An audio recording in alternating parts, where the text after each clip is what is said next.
TruthSeekah and or its affiliates are not responsible for any strange phenomena that may occur during or after listening to this podcast, which may include the following: heightened senses of awareness, psychic abilities, UFO sightings, alien contact, time loss, out-of-body experiences, ringing in the ears, ESP, lucid dreaming, increased synchronicities, astral projection, telepathy, stronger intuition, levitation, miraculous healings, and or remote viewing. Please be advised to listen at your own discretion.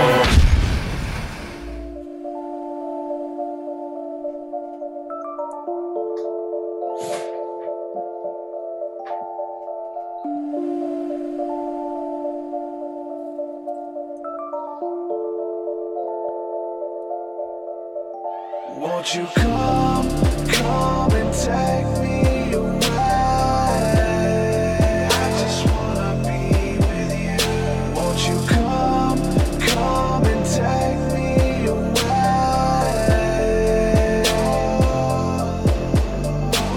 To a place to walk on troubled seas, faith to stand when I don't believe. I just wanna be with you. Won't you come and take me away. I just wanna be with you. Won't you come? You are now locked into the TruthSeekah podcast. Gargoyles! Psychics! Everything's ungodly! Dark savage! Streaming live at TruthSeekah.com. She's not a Christian! Give it up, y'all. Your portal to the paranormal, esoteric, and all things spiritual. She's tampering in dark-sided stuff! And now, your host, TruthSeekah. Yo, what's up, ladies and gentlemen? I'm your host, TruthSeekah. This is the TruthSeekah podcast. Thank you guys for joining me on this beautiful day. If you're watching us live on YouTube, that's where we broadcast at. Or if you're listening to this on your favorite podcasting platform, I'm excited to be here with you guys today. And got an awesome show planned for you guys, an awesome interview coming up. I want to say a quick thank you to everybody supporting the work on Patreon, everybody who is an enabler, everybody who enables me to do this, and I couldn't do it without you guys. So I want to give a quick shout out to everybody supporting my work over at patreon.com/TruthSeekah. If you would like to support the show and help keep me on the air and keep going, you could do that. You also get access to my full discography of music, which is 10 plus albums. Just put out a new CD. It's available there as well. All the new music that I'm working on is uploaded directly to Patreon before it's released to the general public. To say a huge thank you. You get access to exclusive podcasts, monthly hangouts. We do a Thursday night School of the Mystics session, which we learn to hear the voice of the Holy Spirit, following our intuition, to be led of the Spirit, and being very empathic. Many people are in tune with that side of themselves, but they've never acted upon it. They've been around people and felt energies and felt like they should tell them something, but they've never actually did it. So we create a safe atmosphere to come together where we can do that for one another, to equip and to encourage one another. And we're doing some courses and stuff as well. I think we're going to be starting a course in miracles this next week. So Thursday nights at 7 p.m. Central. If you want to be a part of the School of the Mystics, you get access to that by becoming a patron. Really look forward to that. That's the community aspect of this podcast. So huge shout out to everybody supporting. I'm going to give a shout out to some of the latest patrons that signed up within this last week. Shout out to Zecharia, Sammy Ramos, Tiger King 2000, been following me on YouTube. Shout out Maddie Martin, Taint Zinzer, and Andressa. I gotta say these names right. Andressa L. Thank you guys for supporting my work. Huge thank you for the generous donation from my good friend Lee Dunham and his wife. Thank you guys for supporting my work. And if you want to do that, patreon.com/TruthSeekah. You get access to all this good stuff. All right. Without further ado, we're going to bring in today's guest. I'm excited about this subject. I don't think I talk about this subject enough. I do try to get a little bit of it in on every conversation, but I like to talk to people who have had UFO and alien contact, whatever it is, whatever we're trying to get to the bottom of it all. You know, I think that everybody has a piece of the puzzle. Everybody brings something to the table of their own personal experiences, what they've learned, what they believe, and we try to formulate a picture together. We bring all our pieces of the puzzle, put it together. We tend to formulate a picture, and that's what it's about. I don't take anybody's word 100%. I don't believe everything James Gilliland, Jordan Maxwell, even my own experiences. I don't claim to have it all figured out, but I think that the truth lies somewhere in the middle of it all as it forms a picture. So today's guest, we're going to be talking to Melissa Peabody of myfirstcontact.net. Melissa, welcome to the podcast. How are you? I'm so glad to be here with you. I'm excited to talk about this. And as you know, I reached out to you not for promotion for my project, but because you had, and I was explicit about that, but you had talked about during a show with James Gilliland that you knew people who were very much triggered by deep fear, having seen films, Hollywood films about UFOs and ETs, and they were terribly frightened. And so I've had my own experiences filming many unusual, I'll call them objects in my skies. And I believe they range from UFOs and ships, crafts, what you will, to light beings, to orbs, to energy shafts. We can go into all of that, but my experience has been, I don't watch those Hollywood movies. I don't have that fear. And so, and I'm also a documentary filmmaker and a journalist. And so my response to something new in my skies is really very much curiosity driven. And I want to know more. I want to know what it is that I'm seeing. I have a camera. I have an edit system. I know what to do here. And so it's my nature to just film what I'm seeing. It is completely without fear. And I wanted to offer that to you. My project, my films, they're very, very short, so that you could just literally, if you talk to someone who is very, very afraid on this topic, you could simply point them to this and just say, go watch a few of these films. They don't have any fear in them. And there are, in my experience might be narrow, but I don't think there are many things out there that deal with this topic that aren't fear-driven. And I personally believe it's perhaps purposeful. We can get into that too, but that is why I met you. That's why I contacted you, just so you could divert people to an alternative. Mm-hmm. And you contacted me then and said, let's talk. What do you have to say about that? So you do have a website. I don't think you have any products for sale, or you're trying to convince anybody. You're just simply showing up with your story. And you've been doing your own independent research by having your own encounters, which anybody can do. And then we just show up to the table and talk about them, right? Exactly. So this is your first interview as well? Well, it's funny. It's my first video interview. I have had only two other chances to exercise this skill, which I'm building, and they were audio. But yeah, this is my first interview, and the reason is it's a very important reason. It taps into the money thing. I am doing this for free. I'm doing this for my own joy and my own exploration of what is life. And so I have a certain perspective. I'm being shown certain things, and I want to share that with other people. I don't want them to have to buy my videos. And so in terms of the joy factor, I put that into these videos and films, but I also want to build a community. And so part of what my website is, as you say, people coming up to the table. Eventually I'll have some other pages on there, like a forum where people can just exchange ideas and perspectives with each other. But I am somewhat new to this. And so far what I have is films, and I have a submissions page. And the goal is really to build a global community of people who have maybe not felt like they were welcome to share what they were seeing and filming themselves, their own photos, their own experience. I have a woman in Liverpool who emailed me shortly after I started this project, and she submitted, a picture of it, like the teeniest, tiniest little orb. But she was filled with such immense joy in sharing it because she was not made fun of. And she had said that, throughout her life, she had seen many, many orbs.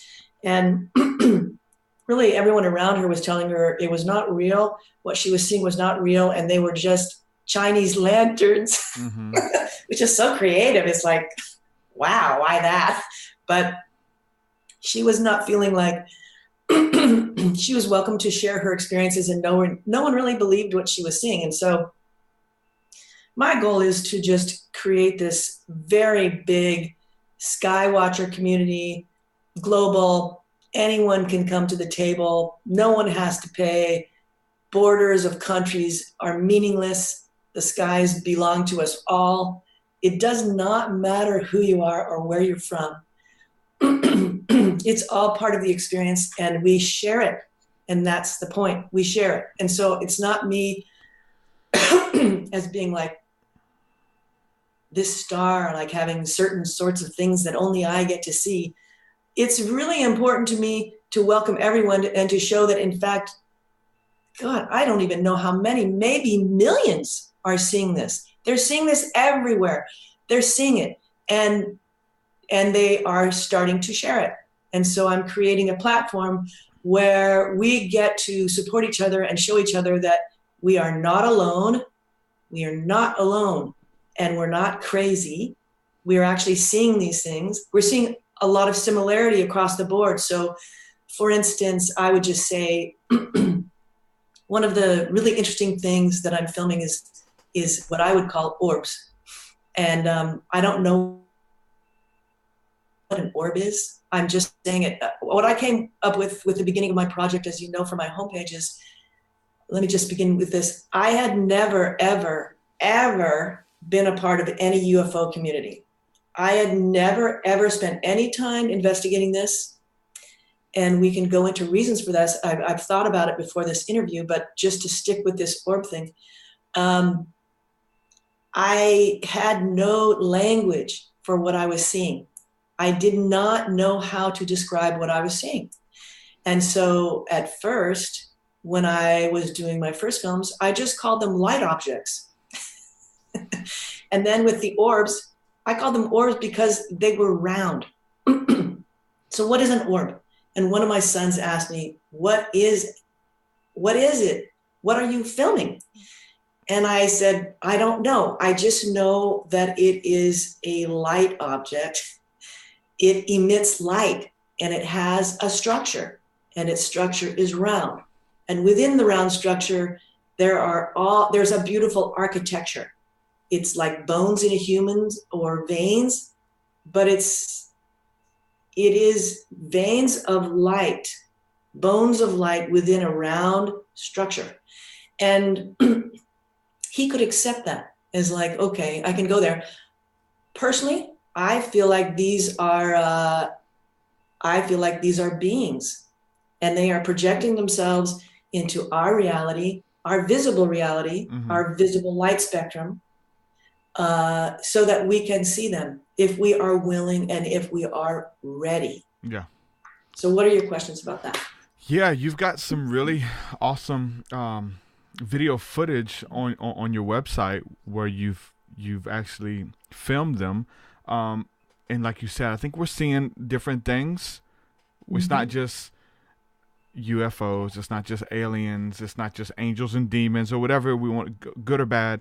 There's a whole plethora of entities and beings and shapes and colors, all types of stuff that's going on out there. You've got some footage of these round or sphere, looks like to be vehicles with lights going around them.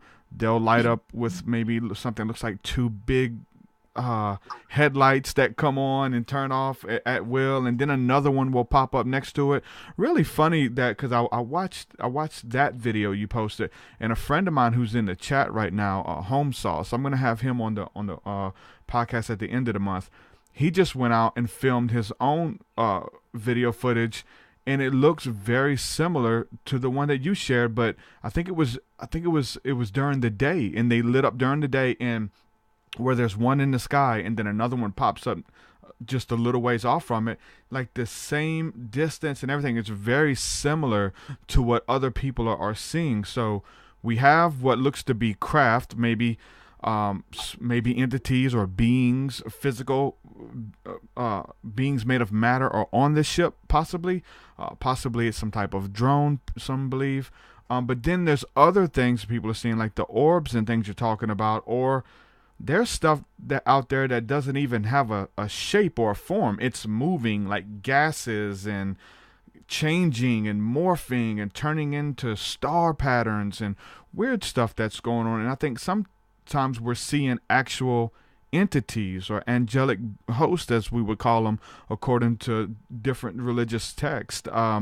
So what's the difference? Have you seen what you look at it and it's like an entity? I was told that even the term cherubim means a living entity, like it's an actual entity versus a vehicle or something like that. Do you resonate with that there's some that are a machine, maybe nuts and bolts, not necessarily by us, but it's like a physical matter? I do resonate with that completely. There's one film I did. I was doing some filming of this red-orange light object that appeared really often above this sort of at an angle away from, but above this building, above my cityscape in San Francisco. And it moved around, and when I would go in close with my camera, and just to say again, I have a professional camera because I'm a filmmaker, so I could go in, I had a very good zoom. And this object was really moving around the sky in this sort of small area, but very, very active. And later, after I digitized my footage, I could, of course, go through it slower. And anytime I stopped the footage, or most times, it would take on an angelic shape. So it was broadcasting light with wings above the shoulders, arms, shoulders, a body, legs, a head. And this happened again and again. It happened again and again through the footage. It did morph into other shapes, but it really made me wonder what it was. And it made me reconsider. It didn't look like a ship.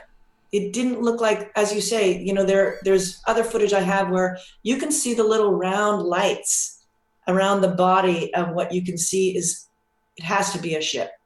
It is so uniform, it's so structural, architectural, and they stay in relation to each other.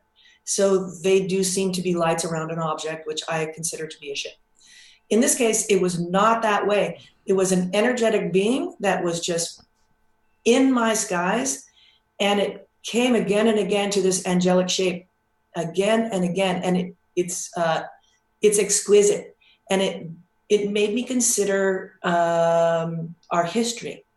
So I did a film on that where I went back, I found all kinds of really beautiful 4,000-year-old rock paintings, petroglyphs, where you could see a being with wings. And then, back, through the centuries, there were many wonderful paintings with beings with wings. And fast forward to today, to that shape.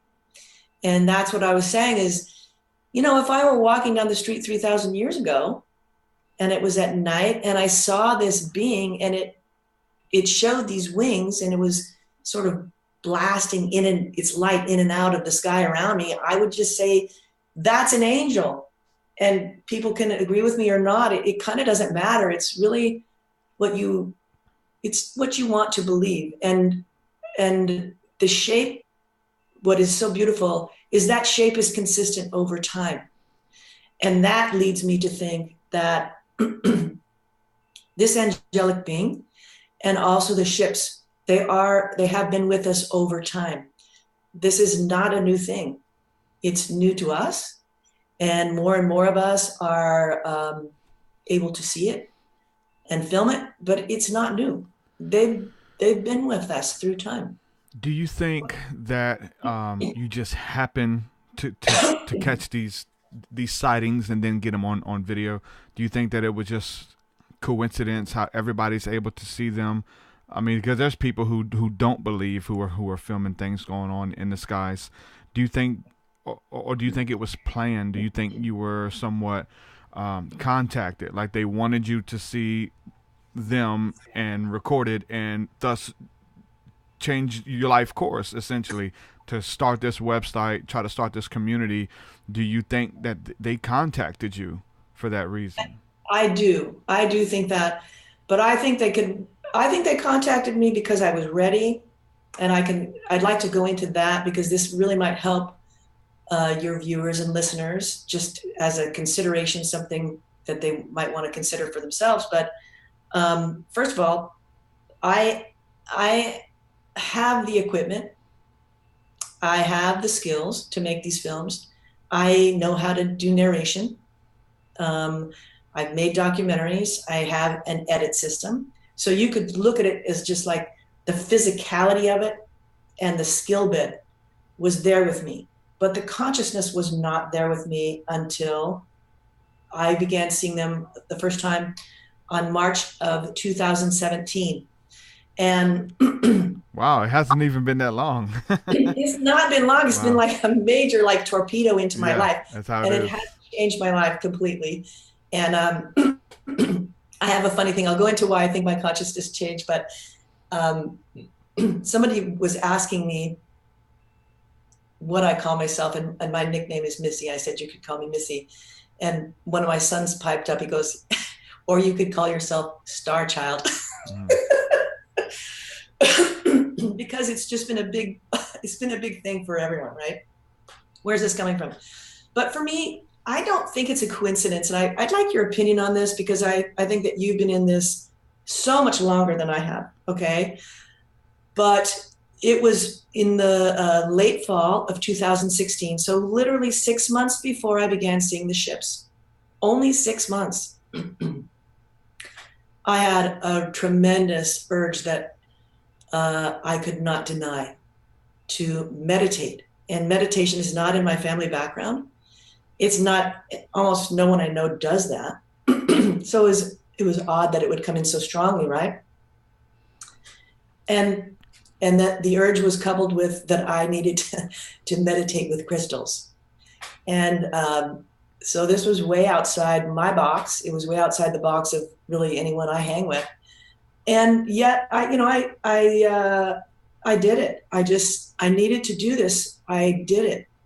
I wanted to do it. And it led me into a really open doorway of looking at what is inside me as opposed to what is outside me. And it was an introduction. It wasn't my first introduction, but I'll keep it simple. It was a continuing introduction that there is life beyond the five senses.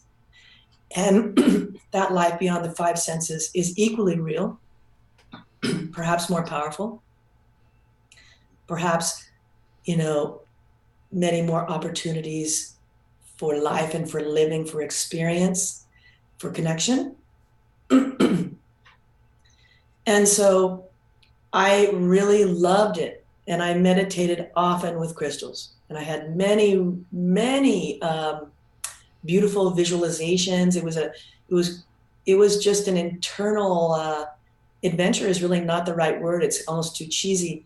It was a blissful experience that I had never had before.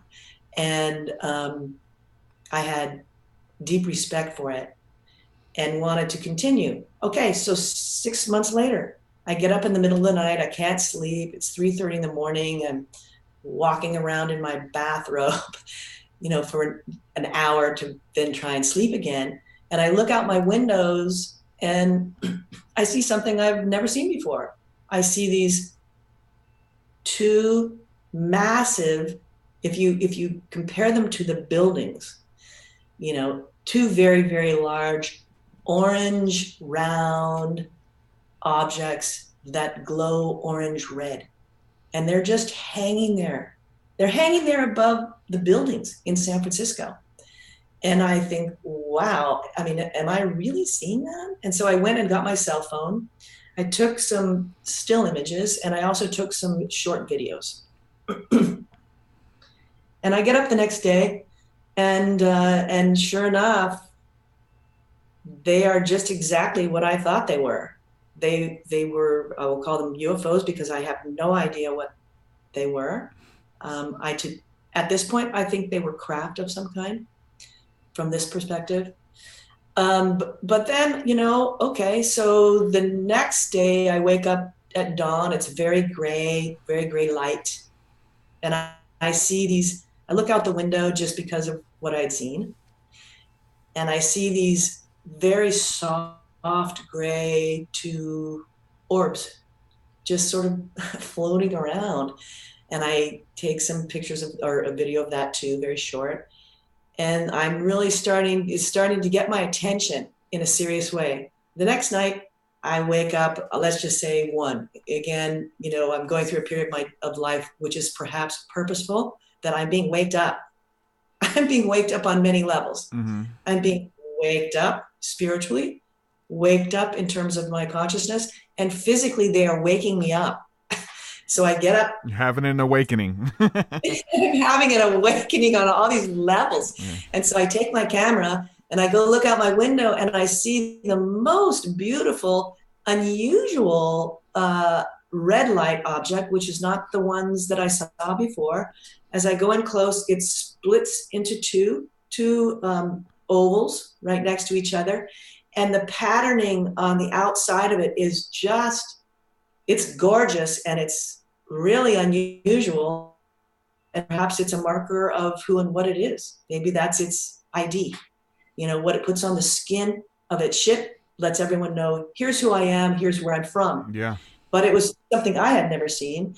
And after that, I just got up the next day and I'd like to get into the fear aspect of this topic, if you will. Mm-hmm.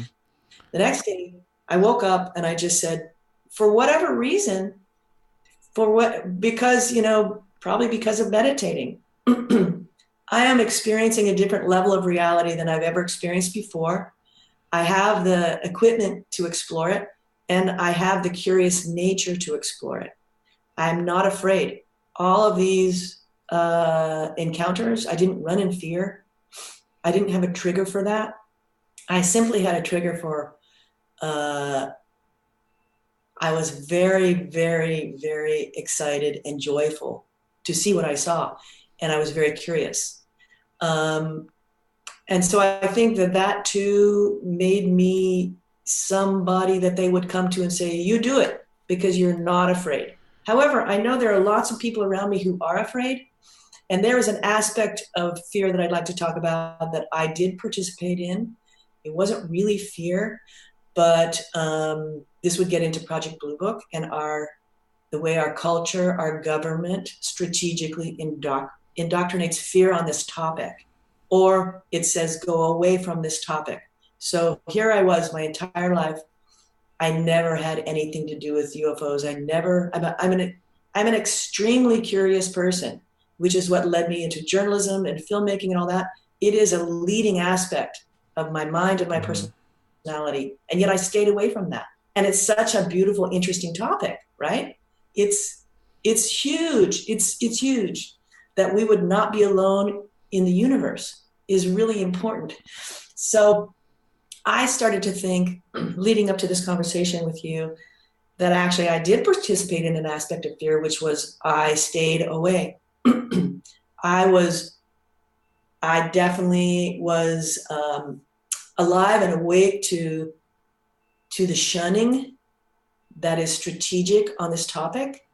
And I just didn't look into it. So I wasn't afraid per se. I just didn't do it. But when this happened, when I started seeing this, I just decided this is the most fascinating, unfolding story. And I'm going to follow this wherever it leads.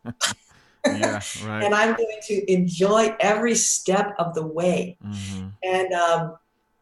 And I would just like to say that these Hollywood movies about, I just want everyone to remember, okay, these things that I'm filming and other people around the world are filming in their own skies, all of us together, there might be 1 million of us, there might be more people who are just being quiet. Yep. These are real, whereas the Hollywood movies are fake. They're fake. They're fiction. They are not real. And they are designed, I'll go further. Everybody growing up, we all know this, we like a good thrill. And especially if it's a contained thrill. So it's only contained in 2 hours. It's a 2-hour movie, and then boom, we're gone. But what I really have come to think is that actually the way energy works is that fear, that tremendous fear that movie is designed to deliver to your energy field, to your mind, to your subconscious, perhaps to your heart, I don't know. That stays with you. It is almost like it becomes a button that can be pressed whenever that topic is raised. Then you go and you see a really scary movie about ETs and UFOs, and they kill you and they do whatever they do to you. Yeah. And then somebody 10 months later raises the topic of ETs and UFOs, and boom, that presses that button. Mm-hmm. It's a trigger. It becomes a trigger. And then what you have to do is you have to do the work of getting rid of that fear. Fear is a really useful thing. I'm not dissing fear. Mm-hmm. So when we walk down the street and there's something scary happening, we are wise enough through our fear to know to run. And so it's very good. But what fear does, fear takes you out of the larger part of your mind. It takes you out of your heart. It takes you out of any part of you that allows you to have a higher perspective on what is going on in your life and what's going on in front of your eyes, right? It basically takes you into what's called your reptilian brain. It's the oldest part of your brain, maybe as old as the dinosaurs. And it is the one that tells you run now. It's a very narrow bandwidth, and it does not allow critical thinking. It does not allow curiosity. Yeah. It does not allow love. It does not allow like a friendly interaction. It doesn't allow any of that. And so I guess my advice would be, don't watch those scary movies about ETs and UFOs if you would like to contact them. Yeah, definitely. I purposely didn't watch. It was a movie came out called The Fourth Kind. Somebody commented it here, and it was definitely abduction, and it was done in the form of like the Blair Witch Project, almost like it was a documentary or something that was real. These real experiences, but in the end, it was made up, And so I made sure when I seen those previews and stuff, I made sure I didn't watch that because I'm going out having my own encounters. And it was already hard enough to get over the fear that I had from the stuff I seen as a child. Thankfully, I seen some good Hollywood movies as a child too. Close Encounters of the Fourth Kind.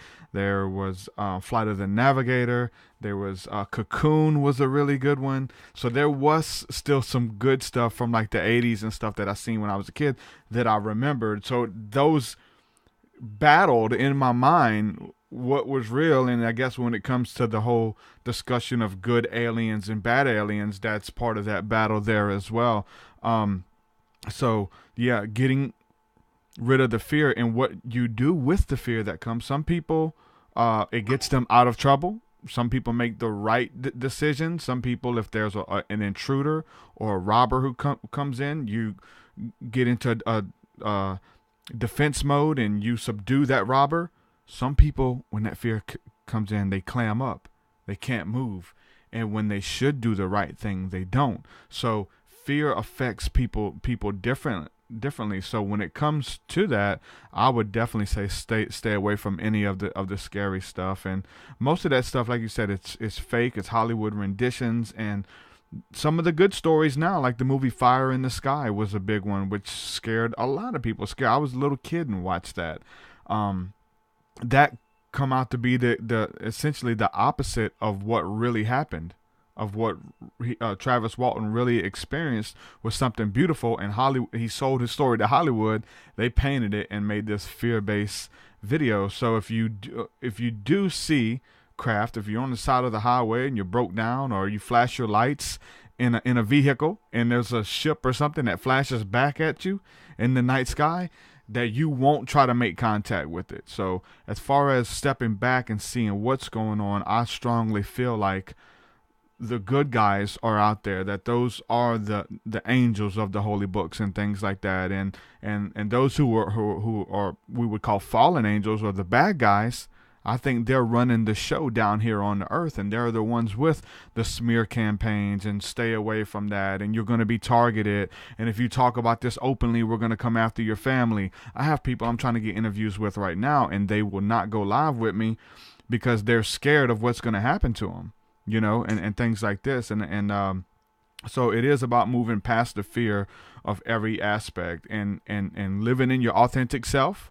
And if you're interested in this stuff, I come from the fear base as well, because I come from religion. I come from Christianity, where the main thought in Christianity is that these are demons. These are fallen angels abducting people, patrolling our night skies and things like this, deceiving people.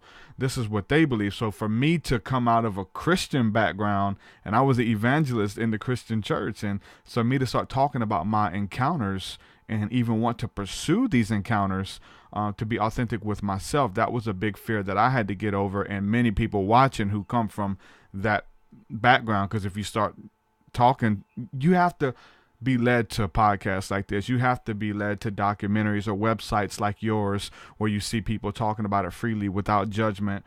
I had no idea who to talk to. I had to find podcasts and stuff like that for my own. The next question I wanted to kind of go into was, like, when you're having these contacts, you feel like it was set up for a reason, which I do too. Maybe they targeted you because they knew that you would do something about it, that you would make their presence known or tell people, and you wouldn't be afraid and things like that. I believe that with contact comes awakening. Maybe they go hand in hand. Maybe there was some consciousness stuff going on first, and then the UFO stuff just like propelled it. I know it did for me. It took it to new levels and new heights, that those realms were real. Where do they go when they leave? Like, all of the creativity, the awe and the wonder, and we're not alone. All of that stuff just fed into the awakening process. But I wanted to ask you, with the cloaking mechanisms and stuff like that, we see them, they appear, they're gone, they let you see them. A lot of times when I would have sightings, they would show up, they'd say, hey, look at me. I'd look, oh my God. And then they were gone. And it was like, okay, I just wanted you to see me. I wanted to let you know I'm watching you, and everything's okay. Like, I'm your guardian angels, essentially. Was there any telepathic communication that happened when you would see these craft? Were you getting what we call downloads of whether it's a consciousness shift, an upgrade? Do you feel like they're saying hello, at least? I do feel they are, and I feel like that is more of that is to come. I feel like so far what it is that they wake me up, and they say, "Get up." Yeah, and it's 3 in the morning. Get up. We're out here now, and I get up and I pick up my camera, and there they are, and so I spend some time with them. And in some of my films, I do absolutely feel telepathy is happening. I feel it's really happening more on their side, although I am becoming more able to be that on my side too. Yeah. It's been a year now. Yeah. And so I feel like there have been films that I have and experiences I have where I ask them with my voice, so not telepathically, okay, can you, very simple things like, can you move to the left? Yeah. Can you shine your light brighter, yada, yada, yada. Do you hear me? Flash 3 times if you hear me. Mm-hmm. Or if I've seen you before. Are you someone I've seen before? And they'll do it. And so they, just realistically, just think about it. They are way outside my window. They're a few miles up in the sky. They are surrounded by winds and, city noise and all that. There's simply, logic would lead you to know they can't hear my voice behind my window in my house. Even if it was the government, because some people think that it's the government and we're seeing government craft. But then I think the telepathic communication gets in, it totally, dismisses that we're communicating with government agents out there, telepathically. I totally agree with you. I think it's entirely possible. Let's just say we know that now that, let's get into this a little bit. This is really fun. We know for the first time in the history of the Pentagon this year, the Pentagon is being audited. And we know it's because there are as much as 23 or 20 plus trillion dollars missing from the Pentagon budget. No one knows where it went. It's not accounted for. And so what I believe, and there are many others who believe this too, is it's going into, why wouldn't they? Into their experiments in terms of their space program, things they don't want people to participate in or know about. So I don't really get the vibe that like a government, even if there is a government spaceship up there, I don't really believe it would be in their interest, considering their secrecy, which I think is pathological, personally. Yeah, I don't think they want us to know any of that stuff that's going on. I think even the stuff that they've been releasing lately, even the stuff that I think it's because they have to, because disclosure is taking place within the skies. Like disclosure is happening with normal, average, everyday individuals. So they have to. Well, we know what's happening. They have to now. They're going to give us some information. They're doing a soft disclosure. So they can control the narrative, or try to anyway. But they can't. I agree with you completely. And I agree with you that, there are the guardian angel type of ships that are up in the skies. They could have destroyed us. Oh, yeah. Millions of years ago. Yeah. I mean, if they can come in and pop out of our dimension, our reality, it's just impossible to think that if they wanted to do us harm, they would have done it. The ones that are doing us harm are on this planet. Yes. I completely agree with you. Messing with our food and doing all types of wickedness and really, we were talking about what's demonic. This type of stuff that they're doing. Like I said, if they wanted to destroy us, they would have did it a long time ago. They've been here since the beginning. They've been here since we were a very primitive people. It's recorded throughout the art. It's recorded throughout the history book, the books, the cave writings, the Renaissance religious art, the early Christian mystics and they all believed that these were the angelic heavenly hosts, the angelic armies, which those terms break down to. I love it because in the scriptures it talks about the seraphim, which it calls them the fiery ones. These are these angelic armies that travel back and forth from heaven to earth, and they're called the fiery ones or the fiery serpents. Serpents as one who brings knowledge.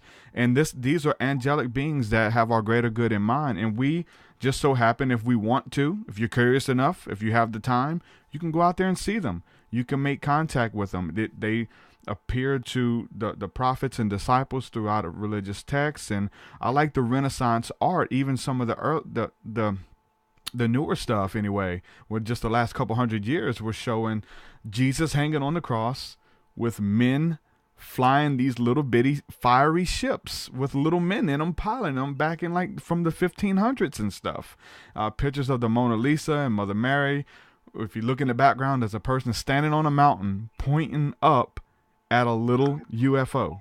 And there's pictures of UFOs sending laser beams towards people's head, giving them downloads of knowledge. This was very much a part of the early religious traditions, whether it's Christian or whatever. They're in every holy book. They're in every people group. The Native Americans talks about the star beings who came here and was their ancestors that seeded them here. All of it ties in together, and it's nothing to be afraid of. It's very much a part of our fabric, our DNA, and if you're religious, it's part of your religion.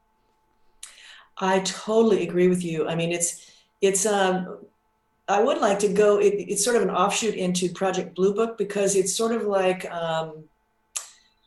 it's a part of history. It's really not taught in schools. It's only if you want to seek outside of what you've been taught that you actually come upon this and you learn about this, and then you start seeing it in the art, as you say, you start seeing it in the oral tradition and histories of the native peoples. It's there, it's been there forever, but it's not taught to us. And so why is there such a wall? And I have some ideas on that, but I would just say that one example of how we are forcibly repelled from pursuing any interest in this and any sort of deep dive into our own history and to the presence of these beings and these ships, throughout time as helpers, is there was this really interesting program, which I know you know about, started in the late 40s, went through the late 60s, called Project Blue Book in the United States. And it was overseen by the United States Air Force. And what they did is, purportedly they were going to investigate citizen sightings of UFOs. What they did instead was, again, very pathological, and it was very strategic. What they did is anytime somebody reported, some Joe Schmo in his backyard, saw a ship for 7 seconds, they would come, they would interview Joe Schmo, and then they would go and actually interview his boss, his colleagues, his neighbors, his friends, and the interview would be based around a character assessment. Was he a good human? Was he a good person? Was he a good citizen? Was he an enemy of the government? It was this kind of stuff. It was very scary stuff. I mean, think of that time. It was after World War II. Really? It's in a really scary era. Almost like the witch hunts. It's like I was just saying, it was very much witch hunting. And so if you were a person, and then what they did with that, so first of all, the fallout of that would be, I could imagine there could be some big fallout on your job. Your boss would be like, hey, you're doing some crazy stuff here. Hey, this you're is threatening my business. It's my podcast. Yeah, definitely. You're threatening my business here. Your friends would be like, oh, I need to melt away from this person. They're getting the negative attention of our U.S. government. You could easily imagine the fallout of that there would be an isolation factor that would happen. And then that person would be scared into silence. If they ever saw another thing, would they ever report it? No. They would have a record. And then this is the pathological part, or one of them, is then Project Blue Book classified the sightings. And so by doing that, that is just like a control thing. That's control freak to the nth degree. But also it keeps people separated from each other. So there might be somebody in your neighborhood that saw the same thing, or perhaps saw something similar a week later. Yeah. And eventually through the grapevine, you would find each other and you would talk. And through the grapevine, you'd find other people. What they did is they created silos around people of individual sightings, and they created fear so people would not say another thing again, because they might lose their job. They might lose more friends. Yeah. It might create friction in their family. And so that happened in that time period. And then you follow it and trace it through the films, which continue that of like, this is a scary thing. This is not something to be sought out. And you can understand why people would have just like, it would be a very fringified topic. Yeah. And I think it's the goal of many of us, including you, to say, all right, it's time to just get rid of the fringe aspect.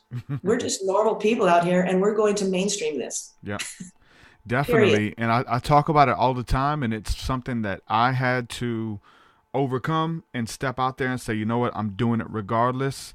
And I'm not the only one who had these encounters. I was alone for a lot of it, but eventually my friends came with me. They had very similar encounters. We would go stargazing for hours. We would spend nights under the stars and see amazing aerial phenomenon. They would do like you're talking about. Hey, can you move to the left? Can you show up? Can you show me 2 or 3 of them? Pop, pop. I mean, just insane stuff that we were seeing, and I wasn't alone. But my friends were like, they would tell me not to talk about it because what if they found out on your job? What if the parents find out? What if my pastor finds out? And these are very things that you can consider. I had to consider it. I didn't want to be the UFO guy or the weird, crazy guy at family reunion, that type of thing too. But it comes down to how bad do you want it? Like I would be doing somebody disservice not to speak about it because I fear about my reputation more than I care about the truth, right? I care about the truth, and that's what it comes down to me. Whether people say, oh man, I want what you're on, whatever you had, I want some of that. Like, look, completely sober having these encounters and things like that. But my friends told me not to speak about it, and many people, it was a bunch of us, have these encounters and they won't speak about it. So therefore I say it because I have to. I have to say it because they won't. So I have to say it. But it's paid off now. Now you got a good podcast. Now, oh, you're known for that. Now you can talk about it because you got a podcast. It hasn't always been like that. Like I started talking about it and then you become a beacon where other people be like, hey man, I have similar stories too. Everybody commenting in the chat section, everybody's had their own encounters. Everybody's had something similar and they're waiting. We're waiting. I was waiting for someone to stand up and say, look, this is what I'm experiencing. I'm this, I'm that. I definitely cater more towards like the religious community or in the spiritual community as well, because those people who call themselves Christians or whatever have that belief, they're having these encounters too. But if they talk about it, they're demonized, they're called crazy, you're in a UFO cult, whatever people tend to say or whatever. But that's why there's a responsibility to talk about it. And it wasn't always easy. Now it's kind of paid off. I have people who support me. They follow it. They share it out. They love it. They can't wait for every episode. They love the discussion. It wasn't always like that. Like it totally wasn't always like that. You had to keep doing it. And it's essentially like being the forerunner or breaking the hard ground to plant the seed. And now the harvest is coming. Now people say, oh, I want to do it too. I want to do. You're like, fine, good. I'm glad that I'm that beacon, but it wasn't always just easy, man. You know, it was not. And I'll pick up on that. Like when I began this project, it was pretty interesting because I felt all the things that you're talking about, the potential pushback. So one of my sons even was concerned that it would affect my career. Yeah. That if anyone found out that I was doing this, that I would lose clients. Yeah. And so that was exactly what you're talking about. I decided I was going to do it anyway. And he had a really interesting perspective. He just said, okay, in doing this project, you have taken on a mission. And your mission is to shake yourself up.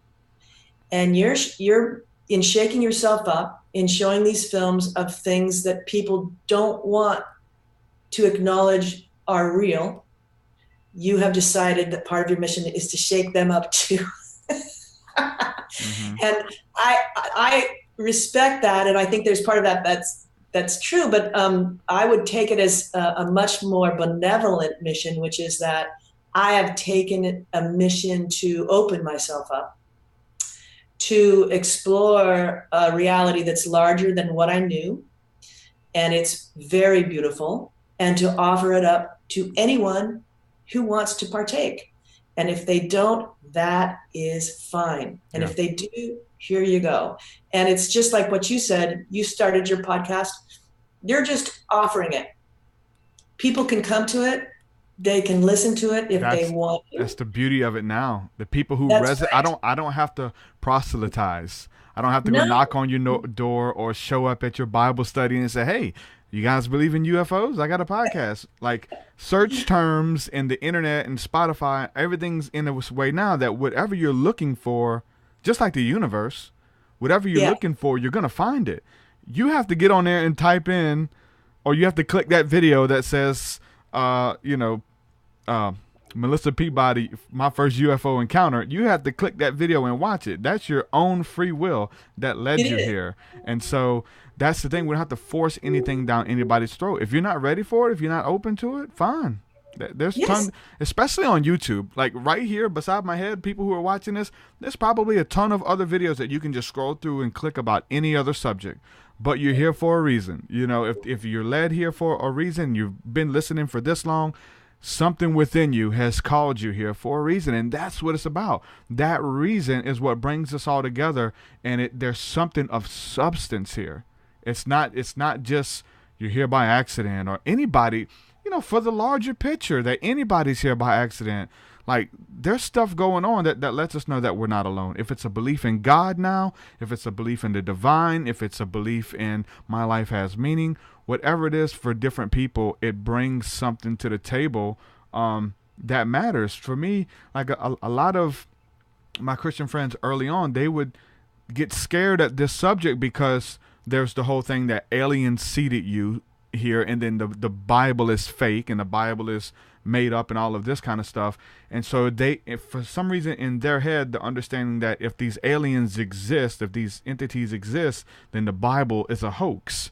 But for me, like, these encounters prove the Bible. Like, it talks about these angels flying back and forth and fasting, going out on a mountain, and these angels appearing to you. Like, I've done it. Like, it's in the scriptures, the universal law and all of these beautiful things. So it doesn't take away that the fact of that the Bible is fake or whatever the case is. It doesn't bring that to the table, but it brings the fact that no, it's real. Like, there's something that's physically going on out there. Not when you die and your spirit travels to another place. Like, no, there's another place out there right now, and they're traveling back and forth, watching over us, communicating, sending messages. It's encouraging. I find it very encouraging too. I find it very, very comforting. One thing that I would like to say is really interesting. I definitely wanted to say this because I know that James Gilliland interview, and I've heard some other ones with him, and he's very good about I forget his wording, but basically clearing negative, unseen entities. So I would like to say, you know, for anyone listening, I'm completely not a Pollyanna on this subject where I just assume everything is rainbows and light. My experience, my feeling from orbs that I am seeing, I get a very definite feeling of love from them. Mm-hmm. I would call it love. Someone else might call it, it's a good feeling. Whatever you're comfortable, whatever words are comfortable, it's very positive. Let's just say that. And I trust in my gut feeling of what I'm receiving from them. I also very consciously, and this is what I would advise anyone who's listening to do if they want to have encounters on their own. Just like you look at the spectrum of humanity on this globe, the spectrum, you know, can go from really beautiful, intensely beautiful, loving beings in service to others. And then you can go to the other end of the spectrum and they are hideous and they're in service only to themselves in any hideous way that they can get away with. That spectrum is real on our planet. Just like people, yeah. Just like people. And so it's unrealistic to think that in the universe out there, if we're talking about ETs and UFOs, it's not possible to think that the entire universe is all beautiful and good. It is very possible to know that there's an entire swath of beings who are dedicated to the good, who are dedicated to service to others, who are here in service to us, who are here to help the planet. They're here to help us, and that's why they're here. Yeah. But there are other entities around and about, and I would add to what James has to say in that my own version of that is when I want to encounter, you know, see if there's anybody in my skies tonight, I open my heart. I consciously open my heart. So I'm sending out a frequency of love energy, period. And there's nothing that can come into that frequency that is less than that. I'm setting the table. I'm setting the boundaries of the encounter. So whatever I see is matching that frequency. Another way to do it that I've been advised is, and it does the same thing, you basically you basically decide, in and of yourself as a conscious being that you are sovereign. Mm-hmm.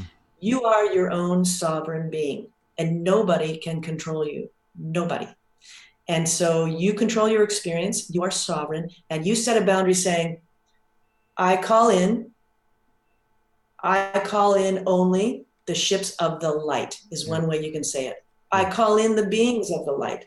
Or if you're uncomfortable with that kind of language, and there is actually a metaphysical reason for that language, it's very precise, and I can go into that if you like.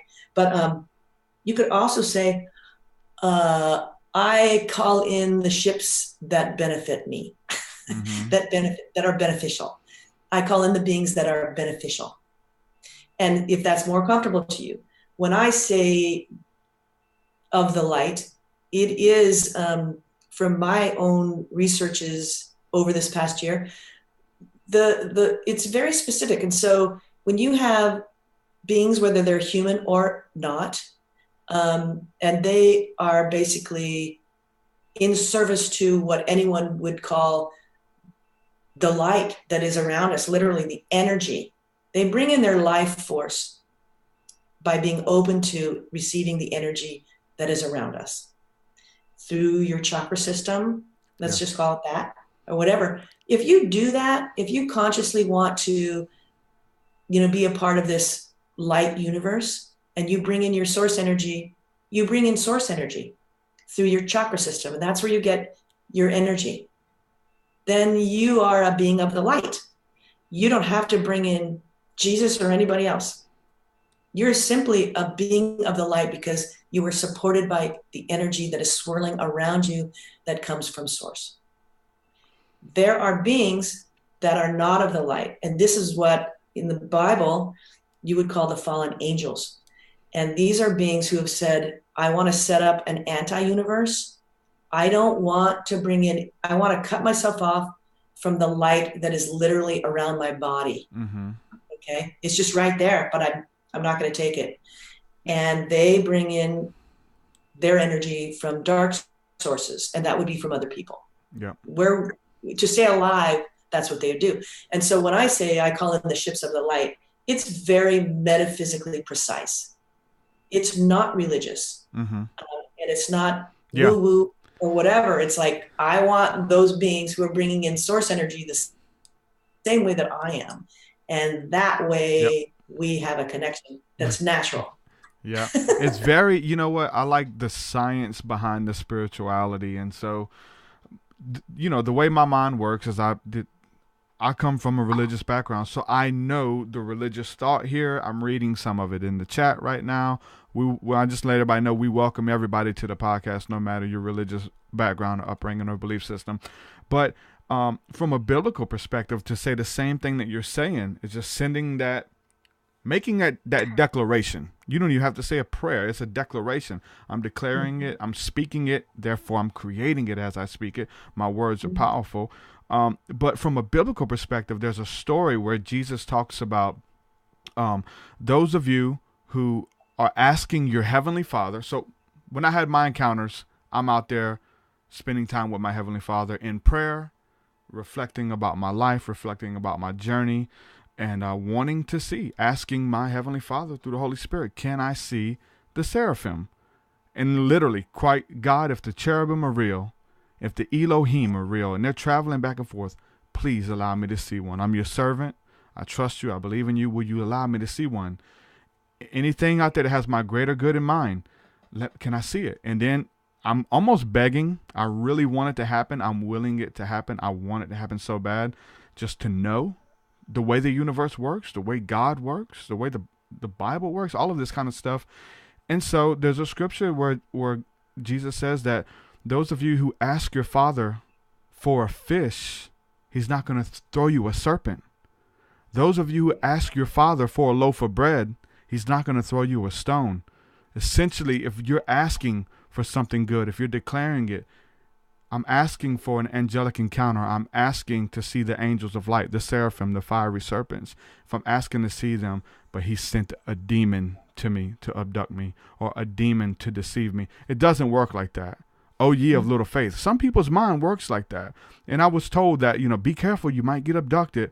It's like, no, I'm one with my Father. Like, I'm connected with the source of the one who created all of this. We all are. We have to tap into that and know who we are. But there's a confidence in that, and not knowing that, what if I did get abducted? Like, we're creating this right now. Even this is just a piece of our ability. We're made in the image and likeness of that creator to breathe and create something like this beautiful episode and have this conversation that we're doing now, that is, I believe, giving strength to people, letting people know, like you said, that they're not alone in the universe or in these encounters. It's okay to be different. It's okay to have these encounters. It's okay to not know what the hell is going on sometimes. We're trying to figure it out. And that's the beauty of it. Not to demonize everything or to think that there's wicked behind every corner. Trust me, there's people out there like that, who can't see the good in anything. But I'm with you in the battle of good and evil. I'm with you. I mean, that's just universal law. For there to be anything positive, there has to be negative. If there's anything light and that is good, we have to have a contrast of darkness.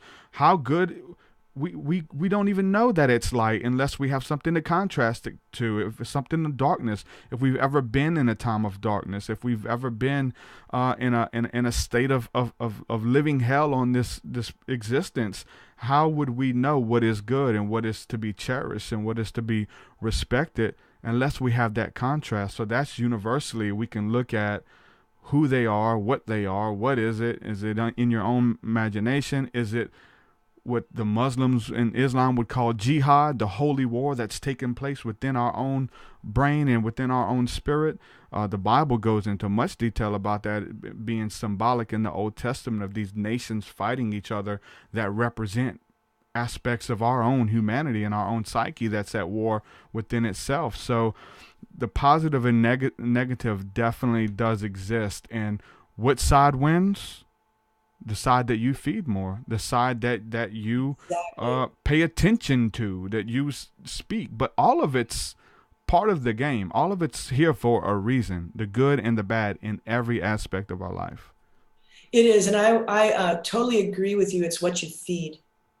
It is what you feed that will appear in your life. So you could go back to the ETs and UFOs. If you're feeding the positive, the loving, the trusting in this world, it's a difficult thing to open yourself up to just trust. It's something to learn and to practice because it's not normal. If you do that, then you're going to be getting these different kinds of experiences. But I would add a little bit more to this dark and light, which is it's fascinating what you were talking about, and I really agree with you. I would just say, I would go a step further, and I would say, as you choose to not be on the dark side of the coin, if you will. I mean, first of all, you're given the opportunity to choose. Yes. So you're seeing this. There's a scripture that says exactly what I'm sorry. That's just the way my mind works. It says, choose this day, light or darkness. You get to choose it. You get to choose. It's here. And I would go, those beings who have come into this world to play these roles that are dark. So if we want to follow this through even further, we could just say, we owe them gratitude. We owe them gratitude, even if we don't like what they're doing, because they're showing us something that we have chosen that we don't like. We can see, I don't like that. I don't like what you're doing. Yeah. And so I'm not going to do it. I'm going to do this other stuff that feels good. And so they provide something that we can push back against. The contrast. They will the contrast, and they will go on and they will reap the karmic rewards of whatever they're doing. But they do provide us a service. And for that, we owe them gratitude.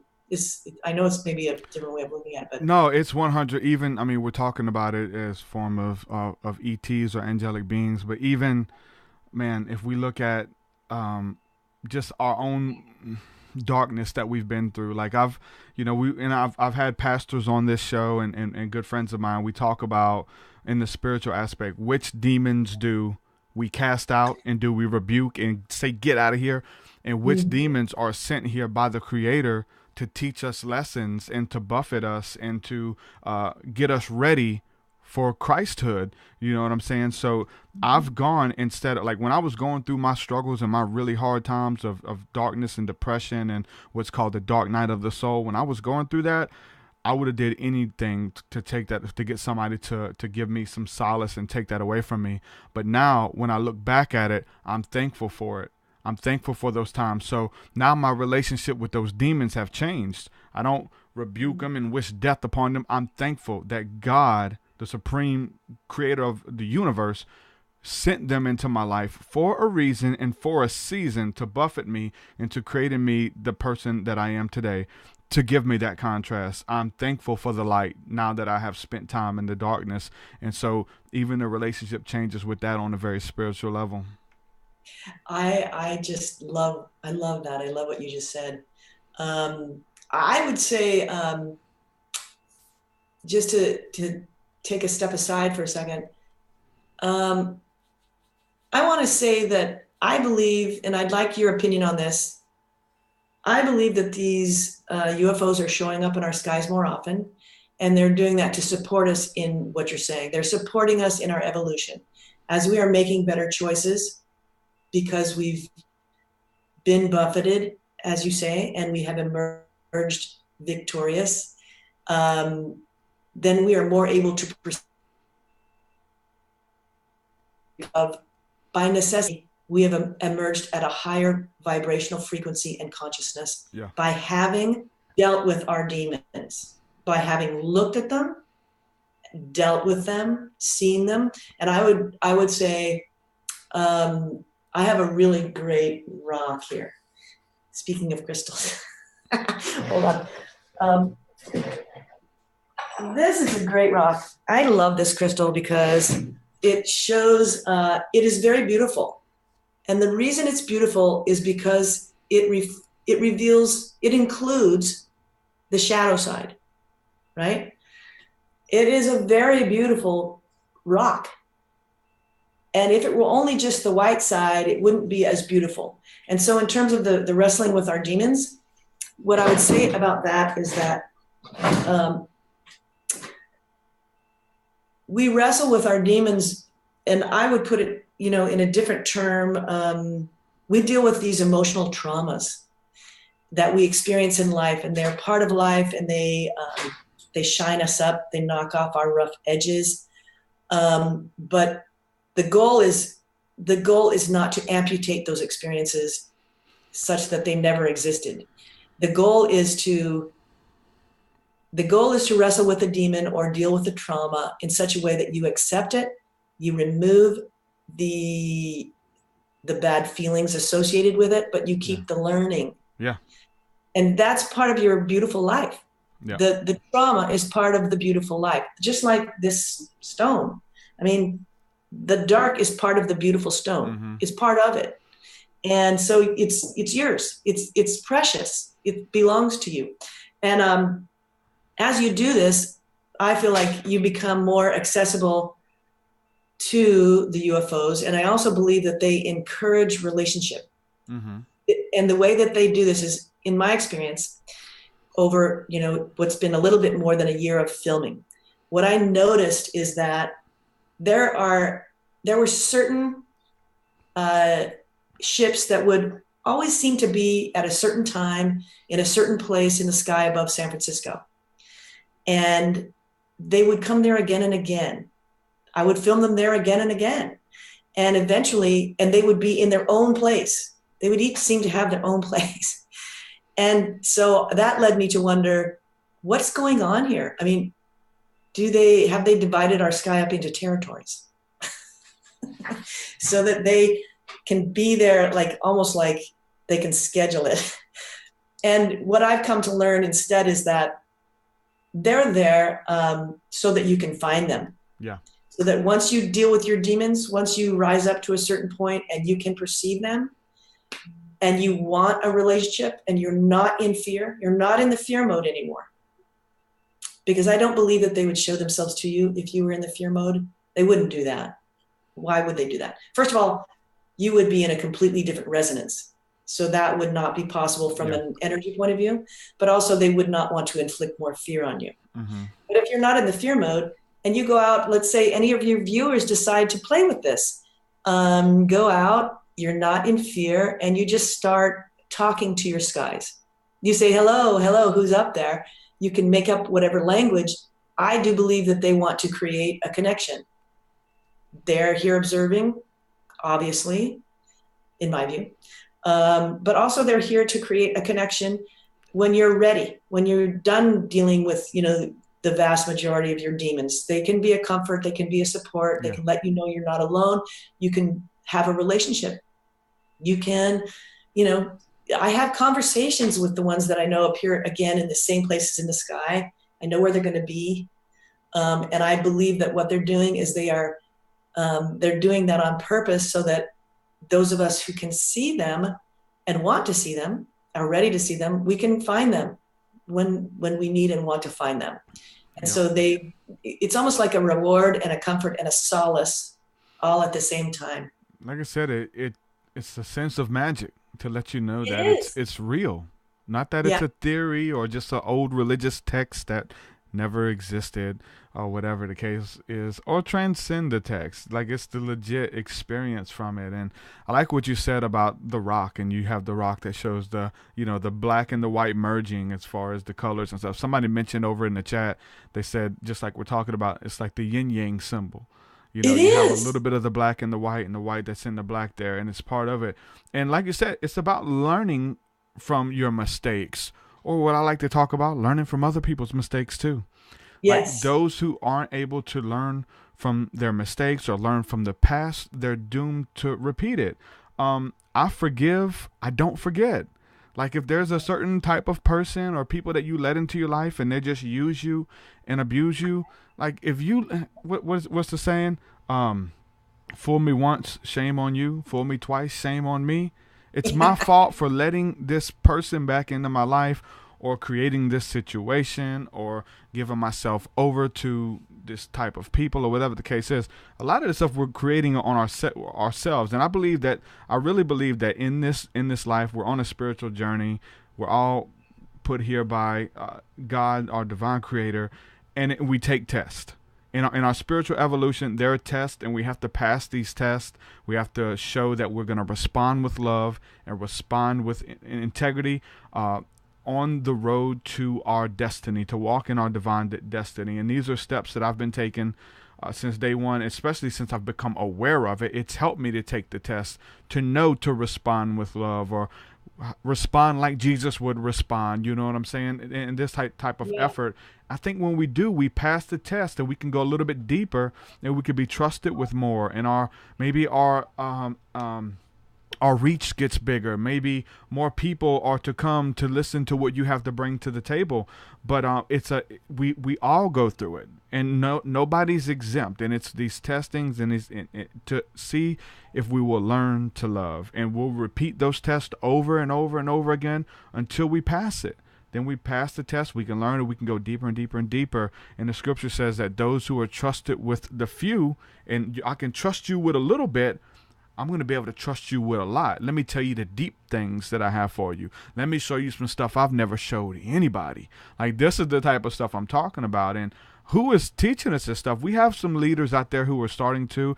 Definitely hats off to James Gilliland, Stephen Greer, Project Camelot, some people like that who have been talking about this stuff for years, but they've since opened up the door for us to come into it now. So now the ball is in our court, and we could be trusted with more and more and more. And with Encounter, all of this stuff, I mean, it's so beautiful. And I think that I think it's an equal playing field. One thing you talked about, like, yes, we're all special. Yes, we're all chosen to have these encounters and to have these experiences. There's no Messiah complex, though. Like, some people tend to get into the Messiah complex as far as, I'm the chosen one, or I'm the one that is having the contacts, or they chose me to bring a message, and I'm the only one. I was going to have a guest on here, and I'm glad they backed out, because, like, when we were prepping for some questions, she was like, I was prepping with questions, and she said, mention that she is the only one who can have this contact. And I was like, oh, that's not what I want to promote at all. So, it's something that it's whatever you want. The universe, like I said, is set up in a way where whatever you're looking for, you're going to find it. If you want to know how angels operate, if you want to know how the spirit realm works, if you want to learn the laws of manifestation, you're going to find it. But if you want to learn the evil and the demons and the devils that lurk around every corner, they're there. If you focus on them, if you feed them your time and your energy, your aura, if you feed them, they're going to grow and they're going to be more present, and you're going to see them in everything. The same with the love. If you want to feed the love and expression and creativity, you'll begin to feed that, and that's going to be ever more evident in your life as well. I agree. And getting back to just what you were saying, yeah, the goal of my project is anti-Messiah. It is border busting. It's like, everybody come to the table, come out and show what you've seen. I know you have, and you're safe. This is a safe space to show what you yourself have seen and experienced. And just to give us all the uplift of knowing we're in a large community of like-minded people, if you will, but certainly like experienced people, that they're not showing themselves to just one person. They're showing themselves wherever and whenever they can. Yeah. They want receptivity. Yeah. This is what I'm getting from them is they want as many people to see them as possible. You know, there's this whole thing. I don't know if you know that there, or if your viewers and listeners know about the disclosure movement. Mm-hmm. And this is a really interesting movement where there are many people on this world. Many of us do believe that our governments know. Yeah, the Vatican, like, they know some stuff. They know that there are UFOs. They know that there are ETs. They know, like, for instance, if you put together, you could not, if you were in a math class, you could not create a statistical equation that would say that we humans are the only intelligent species in the multiverse. You couldn't create that equation. It's impossible. And so if you accept the impossibility of that, then you have to accept the possibility that we are not alone. And so there are many people, I'm including in those people, who believe that, as you say, the Vatican, our governments, you know, our military, various aspects of them, not all levels, but there are people in all of these that know that there are UFOs, they know there are ETs, they know they're in our skies right now. But they have chosen not to share that with us. Mm-hmm. And there are reasons for that. And I would like to just say, I'd like to go into some of the reasons I'm thinking. But first, I want to just say that's the disclosure movement, that there are people around the world who are just saying, say it to our government, to the Vatican, the military. Just say it. Say it publicly. Say what we know. We know what we're seeing. We know what's out there. Just admit it. Just like you're saying, we know what's out there because we've done the work and we know what's in here. Exactly. As above, so below, as within, so without. And it goes hand in hand with the encounters and the awakening, the outer awakening with the inner awakening, and being it all goes hand in hand. I don't think it's just to leave you in awe and wonder. I think it's to awaken something within you, something good, something that makes you more peaceful, more loving. You know what I'm saying? You have a hope and things like that. That's what's so cool about it. And it's not just about, oh, have you ever seen a UFO or whatever the case is? No, it starts there. We're talking about even going out and having our own contact, and like, that's one thing when they contact you or they shine out your window and say, hey, look at me. And then it gets in. We didn't talk to it too much. I think we alluded to it. But to go out there and have your own contact, where not the CE5 initiative, which is where you go and contact them, which we've been talking about. So that's really cool. We're supposed to be planning like a global one soon that I'm gonna lead up. So I'll share that. Let me know about that. Yeah, I do agree. I feel like we're closing in the show, but I really encourage people to go outside, look up, and start trying to establish their own contact. It will benefit them. It does bring an enormous amount of joy and peacefulness. So it's really the opposite of the alien invasion, the Armageddon. I know, right? It's the opposite of that narrative. And that is a narrative. It's a fabricated narrative. It's not real. They could go out and just begin expanding their own life by just talking to whatever they think might be in the sky that they can't see. And they might not be able to see it for a while. And then eventually they can. One thing that I'd like to say to help them, and again, it's because, my own experience is they said, hey, we're here, pay attention. They want us, not just me. They want all of us. They want us to know they're here. And they want contact. They want relationship. They want that. And but sometimes it's kind of hard to get it if you're always working in your imagination, right? Yep. And so one thing that I've experienced that is so wild, but it's not just me. I've been with people in different places, and we've all had this experience where, for some reason, a digital camera, whether it's a cell phone or another kind of camera, it can see, it sees what we see on what I would call the visible light spectrum, what we can see with our eyes, but it sees beyond that as well. And so I've had experiences where I've pointed my cell phone up and I can't see anything there with my eyes, and I look at what I recorded on my cell phone and there's a ship there. And I would just say, I would encourage your viewers and listeners, play with that. Yeah. Know that there is a reality beyond your five senses. And that's what that cell phone experience, reinforces for me, is that the reality is bigger than what we see, can feel, can taste, can touch, and smell. It is bigger than that. And beautifully, digital cameras can capture some of that. And so you could have them, they could go out and just start talking to whoever they think might be in the skies. Again, not in a fear mode. Not ever, if they're in the fear mode. Don't do anything out of fear, man. Yeah. Don't do anything out of fear. And then point their cell phone at the sky and just start seeing what they see. It could be really just a fun pastime. Yeah, Bill Bean did that. He I've had him on my show a couple of times, good friend. He was somebody cool because I got to talk to him as a Christian. He's a Christian minister who was doing this and going out, and he'd have demonic encounters, so he can tell you the difference between demons and angels and stuff like that. But he would go out too, and he would take his camera out, and he would be prompted to say, hey, look over here, take a picture.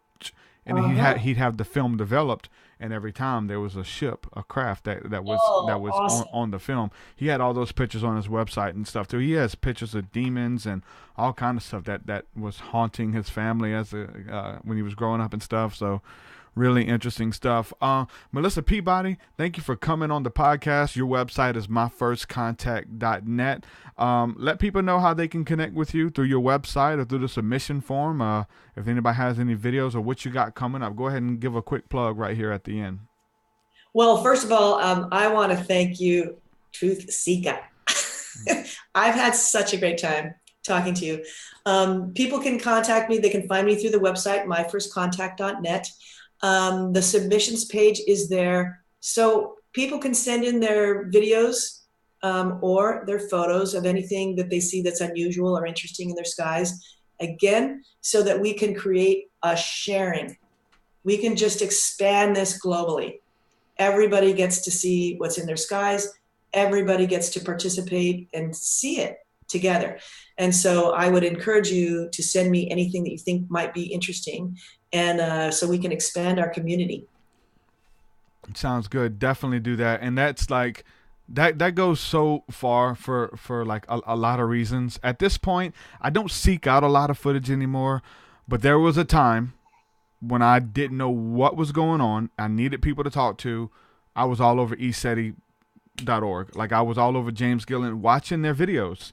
And were very similar to the things that I was experiencing as well. So the videos, especially for those people who are just now getting into this, they want to see what it looks like it's some type of proof to show you something is going on. Now these podcasts and these guests and things like that are here to help us get to the bottom of the narrative. And I love that people can approach this without an agenda. I don't think that you have anything to gain. You're just being honest with your experiences and what you believe it is. And the funny thing is that when we come together and we do that, we're telling a very similar story, which is the beautiful thing about it. And that's why I think this podcast is worth it. And as many people tell me not to talk about this, or don't look into it, don't do it, there's worth in it. And it's just to help people just like myself, who was going through, even you going through this stuff early on. It's scary.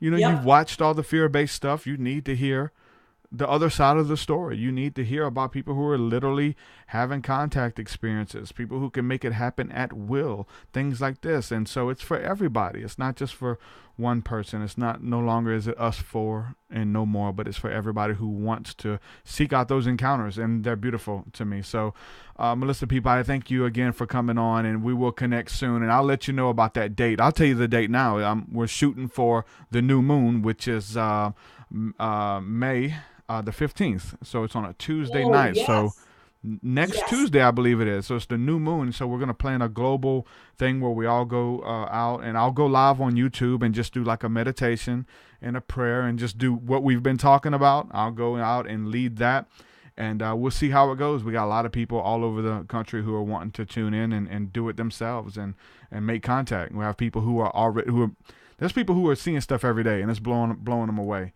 And then there's people who have never seen it at all. So everybody's at different ends of the spectrum on that. So the 15th, which is the new moon, we'll do it then. So if you want to be a part of that, it'd be awesome. Great, cool. And I think Home Sauce, he's in the chat, good friend of mine. He's going to be sending you a video. Make sure you go to her website, brother. Yay. Send her that video. He got a really cool video, trust me. And it looks a lot like some of yours, but during the day. The daytime videos are awesome too, because I was having so many nighttime sightings at first, and then you try to rationalize it, and you're like, maybe it's a satellite, maybe it's this, maybe it's that, maybe it's a plane. But then you're like, let me see, and I'm like putting the thought out there, let me see something during the day, just so I know, I can actually see something. And I seen fleets appear out of nowhere, like 40 of them appear, do weird aerial phenomena, and then disappear. And I'm like, oh my God. So I let you know, they something's going on. We're connected there spiritually, angelic realm, who they are, what they are. They're watching over us. They've got everything okay. There's footage out there, and you should upload some of this too.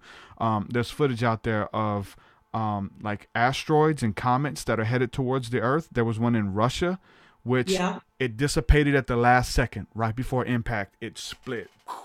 And you know why? Because they blew it up. There's footage of it. There's footage of this little craft flies in, shoots a laser beam through it at the last moment, and it dissipates. There's footage of that. Yeah, so we got to have a place for everybody to come. Some of these footage, like, we forget about this stuff because this was probably 8 years ago now. So, we kind of forget about that stuff. But when it was news and when some of the UFO guys were talking about it, it was like the big thing. So to have a database with all of these videos and footage, it's awesome. So everybody head on over to myfirstcontact.net and subscribe, do all that good stuff over there, and follow her work. Thank you again for coming on, Melissa. Oh, thank you so much. Take care. We'll do it again soon. Yes. All right. Bye-bye. Enjoyed it, ladies and gentlemen. Enjoyed it. I have to jump off of here because I have to go cut this thing short. But yeah, I really enjoyed this interview. I hope you guys did too. If you guys would like to support my work and see more podcasts, all that good stuff, head on over to patreon.com/TruthSeekah, and there you can sign up for any level of giving per month. Even if all you can do is $1, that would be much appreciated. These shows could not exist. I could not be here doing this right now without your help. So thank you from the bottom of my heart, everybody who's been supporting, man. I really mean that. Thank you guys. People have been here since day one. Give a shout out to some of the people in the chat right now. I've been saying Home Sauce's name over and over, but shout out to Home Sauce, Christy Folks, Carolyn, Michael, Adam Starseed Bay, everybody else who's been hanging out with us here on the live stream. Chris Bars, what's up, brother? So with that, I'm gonna say peace and shalom. I love each and every one of you guys. We will do it again soon, this Thursday. Everybody, right now, let's put this intention out there who's listening live.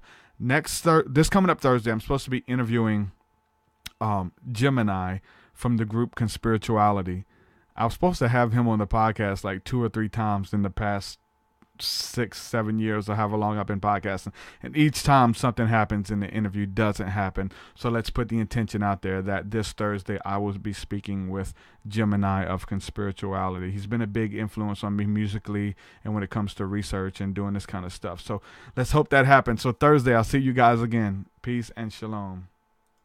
Your way so much higher than mine, so much higher than mine, so much deeper than mine, so much deeper than mine. Well, that does it for this episode, folks. To hear more episodes of the TruthSeekah podcast, head over to TruthSeekah.com. And if you're wanting to support the show and get rewards, go to our Patreon page at patreon.com/TruthSeekah.